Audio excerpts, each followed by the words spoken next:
Hello friends, welcome to my YouTube channel. Exercise 14.3 से question number 5 करेंगे। Factorise the expressions and divide them as directed. पहले expressions को आपको factorise करना है और फिर यहाँ पे डिवाइड करना है। तो पहला नंबर देखिए, Y square plus 7y plus 10। इस एक्सप्रेशन को फैक्टराइज करना है। अब इसके अंदर कोई आइडेंटिटी तो लग नहीं रही है, तो इसमें लगेगा आपका स्प्लिटिंग मिडल टर्म, यानी बीच वाली टर्म को तोड़कर इसकी 4 टर्म्स बना दी जाएंगी और फिर उन 4 टर्म्स में से दो दो का पेयर लेकर इसके फैक्टराइज कर दिए जाएंगे। ये वाली फैक्टराइजेशन आपकी एक्सरसाइज 14.2 का क्वेश्चन नंबर 5 है। चलिए शुरू करते हैं। तो स्प्लिटिंग मिडल टर्म के लिए क्या करते हैं कि पहला जो टर्म होता है और जो लास्ट का टर्म होता है, इसका आपको कुछ भी चेंज नहीं करना होता, एज इट इज लिखे जाते हैं। अब नंबर 1 स्टेप देखिए, इस टर्म का कोफिशिएंट और ये लास्ट टर्म, इनका जो कोफिशिएंट होता है उनका हमें प्रोडक्ट करना होता है। तो वाई स्क्वायर का कोफिशिएंट 1 है और यहाँ पे ये 10 है, तो 10 1 ज़ा 10 हो गया। अब 10 के ऐसे दो प्राइम फैक्टर्स हमें चाहिए होते हैं, ऐसे दो फैक्टर्स हमें लेने होते हैं ताकि प्रोडक्ट तो आ जाए 10 और इनका जो सम है ना वो आ जाए ये बीच वाला नंबर, यानी कि प्लस का 7 आ जाए। तो 2 और 5 इसके दो फैक्टर्स मुझे दिख रहे हैं यहाँ पे। 2 5 ज़ा 10 भी होता है और 2 को और 5 को जब मैं प्लस करूंगा तो ये 7 भी हो जाएगा। तो इस 7y को मैं 2y प्लस 5y के अंदर तोड़ूंगा। तो प्लस मैं 5 को पहले ले लेता हूं, 5y प्लस 2y। आगे पीछे लेने से कोई फर्क नहीं पड़ता, आप सम सही करेंगे तो आपका आंसर सही आएगा। इसे तो मैंने कर लिया। ये जो चीज़ है ना मेरी, ये एज इट इज कॉपी चलती जाएगी। जब तक मैं इसके दो फैक्टर्स ना निकाल लूंगा तब तक ये साथ साथ चलता जाएगा। अब यहां दो टर्म में से y आ रहा है कॉमन, तो यहां से y बच गया, यहां से प्लस बच गया और 5y में से y बाहर आ गया तो यहां पे 5 बच गया। इन दोनों में ये 2 1 ज़ा 2 है, ये 2 5 ज़ा 10 है। 2 तो दोनों में है तो प्लस का 2 बाहर आ गया, यहां से y बच गया, यहां से प्लस और ये 5 बच गया। तो ये जो दो फैक्टर्स आएंगे ना आपके ब्रैकेट में, ये वाले, ये हमेशा सेम आएंगे और ये मैंने कर दिया है कॉपी।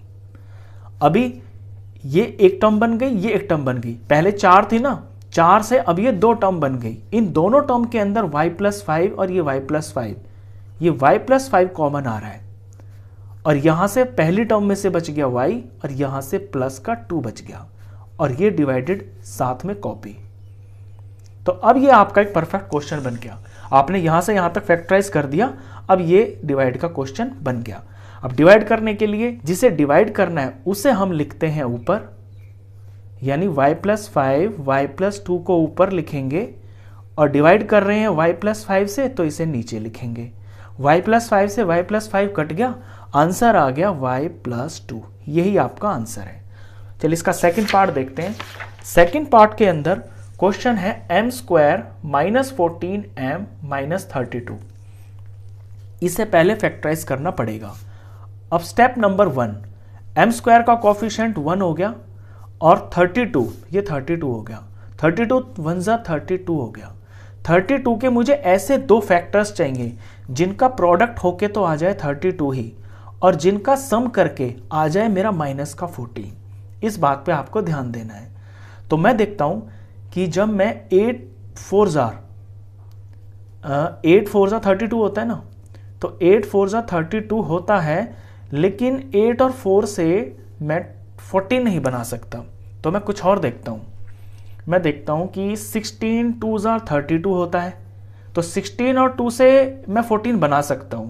तो 16 और 2 मेरे काम करेंगे इस क्वेश्चन के अंदर, क्योंकि 16 मल्टीप्लाई 2 32 भी होता है और 16 और 2 को यूज करके मैं माइनस 14 बना सकता हूं। कैसे? मैं 16 को माइनस का ले लूंगा और 2 को ले लूंगा प्लस का, तो माइनस 14 बन गया। तो मुझे 16 और 2 यहां पे काम करेंगे। तो m स्क्वायर, अब माइनस 14 को मैं माइनस 16m और प्लस 2m में तोड़ लूंगा और ये जो पहली और लास्ट टर्म है इसका कुछ बदलेगा ही नहीं। अब ये वाली फैक्टराइज आप पहली एक्सरसाइज में कर चुके हैं। इन दो में से मुझे कॉमन लेना है और मुझे m कॉमन दिखाई दे रहा है। फर्स्ट टर्म में से यहां से 2m थे, एक बाहर आ गया तो सिर्फ m बच गया, यहां से माइनस बच गया और यहां से पूरा 16 बच गया। आगे 2 1 ज़ा 2 होता है और 2 16 ज़ा 32 होता है, तो इन दोनों के अंदर 2 तो कॉमन है और यहां प्लस है तो प्लस भी लगा लेता हूं मैं। अब यहां से सिर्फ m बच गया और यहां से माइनस का माइनस और ये 16 बच गया। तो ये फैक्टर हमेशा सेम आएंगे आपके दोनों। आगे जिससे डिवाइड करना है उसे अभी हम कॉपी करते चले जाएंगे।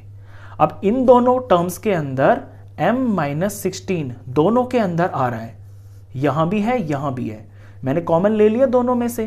तो पहली टर्म में से यहां से m बच गया और ये +2 बच गया सेकेंड टर्म में से, और आगे डिवाइड चल रहा है m+2। तो यहां जाके मेरा ये क्वेश्चन बन गया डिवाइड का। अब मैं ऊपर लिख देता हूं m-16 और m+2 को, क्योंकि मुझे इन्हें डिवाइड करना है। किससे डिवाइड करना है उसे मैं नीचे लिख देता हूं m+2 से। अब m+2 से कट गया, तो जो बच गया m-16, यही आपका आंसर है। चलिए इसका पार्ट नंबर 3 करते हैं। थर्ड पार्ट के अंदर 5p² - 25 और प्लस का 20 है। इन तीनों टर्म्स के अंदर ना मुझे 5 कॉमन दिखाई दे रहा है, क्योंकि 5 1 ज़ा 5, 5 5 ज़ा 25, 5 4 ज़ा 20। तो पहले तो मैं 5 ही कॉमन ले लेता हूं। जब मैं 5 कॉमन ले लूंगा तो यहां से सिर्फ p का स्क्वायर बचेगा, माइनस यहां था 5 5 ज़ा 25, एक 5 मैंने बाहर ले लिया तो सिर्फ 5 बच गया और ये p बच गया। 20 होता है 5 4 ज़ा 20, 5 मैंने बाहर ले लिया तो यहां सिर्फ 4 बच गया, और ये मैं 7 लिखता चला जाऊंगा। तो अब 5 तो इसका एक फैक्टर बन ही गया।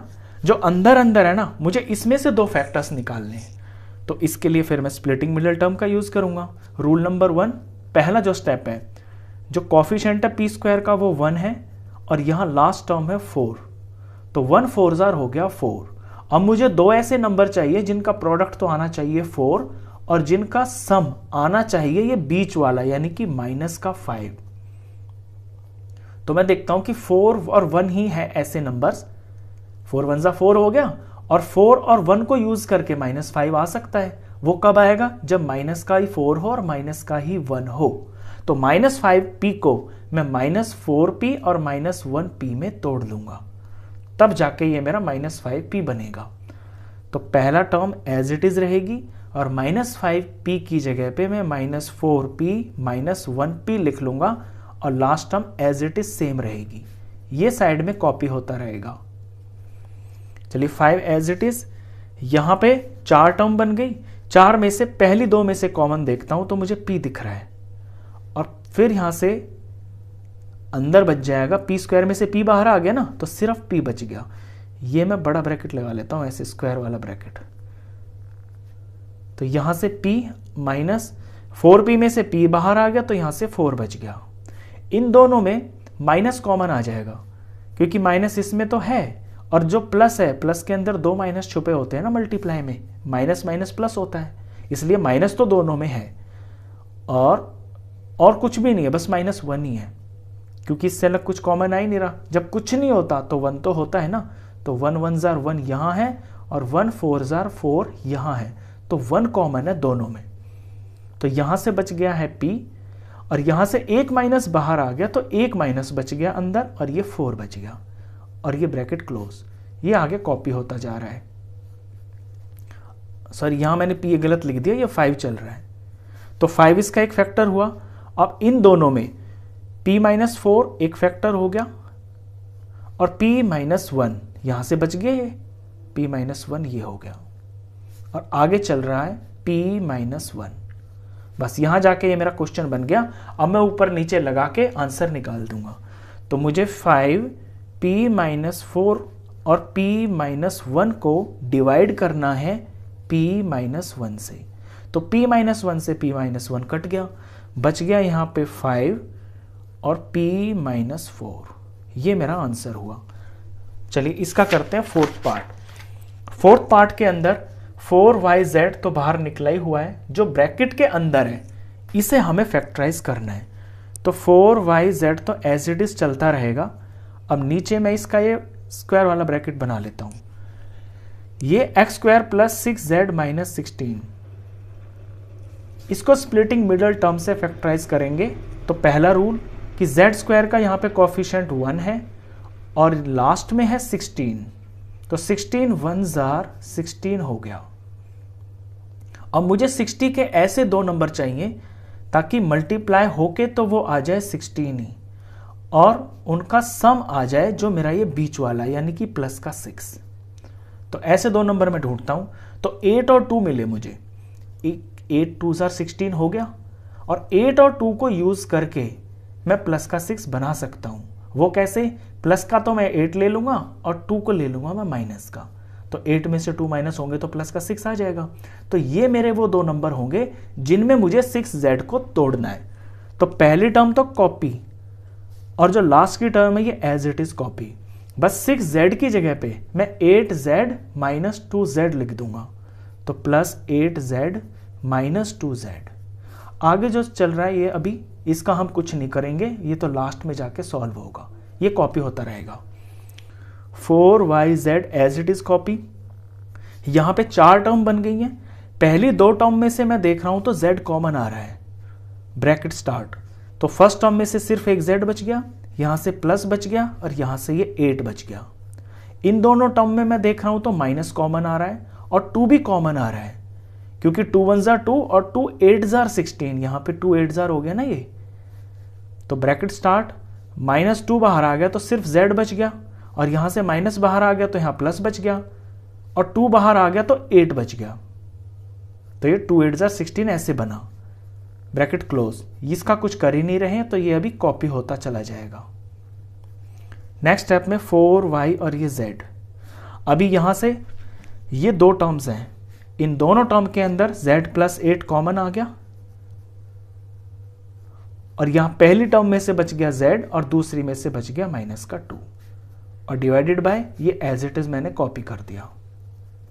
बस यहां जाके हमारा फैक्टराइजेशन खत्म हो गया। अब यहां से हमारा डिवीजन का क्वेश्चन बन गया। अब जिसे डिवाइड करना है उसे ऊपर लिख लेते हैं, ये मैं ऊपर लिख लेता हूं, और जिससे डिवाइड करना है उसे हम नीचे लिख लेंगे, 2yz प्लस 8। अब जो कुछ कट रहा है उसे हम काट देंगे। तो z प्लस 8 और z प्लस 8 आपस में कटता हुआ बिल्कुल साफ दिख रहा है। यहां पे y से भी कट गया, और 2 और 4 आपस में कट गए। 2 1 2 होता है और 2 2 होता है 4। तो नंबर पे ध्यान दे तो 2 आया, नीचे सब कुछ खत्म हो गया, ऊपर 2 है, ये z है, और ब्रैकेट में यहां पे ये z माइनस 2 बच गया।